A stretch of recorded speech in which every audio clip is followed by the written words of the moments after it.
Now, Lord Henry Mountcharles, best known for staging iconic rock concerts at his ancestral home of Slane Castle in County Meath, has died at the age of 74. His family confirmed that he had passed away peacefully on June the 18th, following a long battle with cancer. The Rolling Stones, Bob Dylan, U2, Bruce Springsteen, Queen and David Bowie, just some of the biggest names in rock to become synonymous with Slane. However, it was Lord Henry Mountcharles, a title dubbed by the press, who himself became a household name, as for many, Slane became a rite of passage. Aristocrat turned rock and roll promoter, Lord Henry took over the running of the Slane estate at the age of just 25. I was quite reluctant actually to come home in the 70s for the very reason that I felt I might be stereotyped. You know, Lord Mountcharles wandering his broad acres with a bottle of port in one hand and a Labrador by his other side. And it really isn't what I'm about. It was Thin Lizzy who first headlined Slane in 1981 with some 18,000 concertgoers in attendance, at a time when Anglo-Irish estates were being targeted during the Troubles. But the concert was a success, and eventually the crowds on Henry's lawn grew to 80,000. However, there were also dark days. The Bob Dylan concert in 1984 was marred by riots in Slane Village.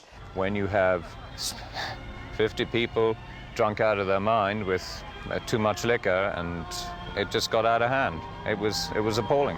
While 2 people died while trying to swim across the River Boyne ahead of the R.I.P concert in 1995.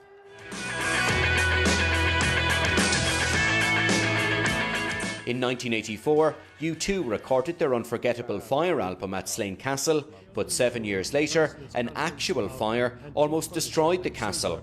I mean, it's not just a personal loss, but there are so many people involved in Slane now who work here and which has been part of their life. They must feel just as badly as I do.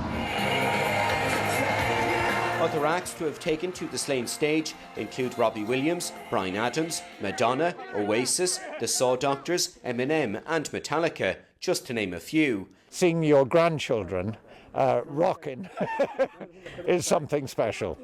And in 2023, traditions were broken with pop star Harry Styles headlining. In 2017, the Cunningham family diversified and launched Slane Irish Whiskey. A year previous, Mountcharles had revealed that he had been diagnosed with lung cancer for a second time. You appreciate things perhaps we just take for granted, yes. Like nature, month of May, wonderful. Yeah. Friends, family. I'm enjoying life. He was also vocal about his relationship with alcohol in the past and how U2 bassist Adam Clayton helped him to get sober. Charismatic and enigmatic, Lord Henry was much like the rock stars he promoted. Part of his enduring legacy will be the amazing memories he gave hundreds of thousands of people, particularly at a time when Ireland wasn't on the map for rock and roll artists. Slane, it has a draw, a pull, a fascination, and touches the spirit. You know, I feel like a child of that. There is no, to me, no other place quite like it, nor will there ever be.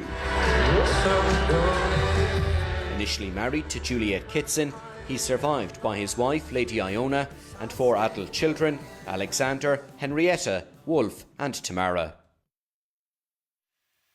Lord Henry Mountcharles, who has died.